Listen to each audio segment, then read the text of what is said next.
Oliver the Owl and Geraldine the Giraffe by Tammy Ruggles. Illustrations by My Way in Education.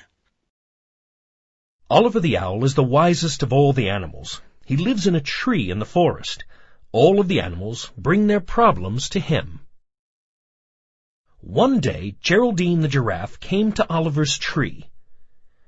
"Oliver," she said, "I have a problem."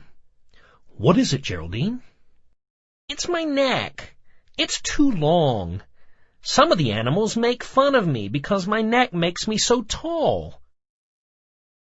"Be glad you have a long neck, Geraldine." "Why?" "Because you can reach food high in the trees. And you can see far away. Not all animals can do that. You are special and unique." Geraldine smiled. "Thank you, Oliver. I like my long neck now. And I like being taller than all the other animals." Geraldine went back to her home and put a nice pearl necklace around her neck.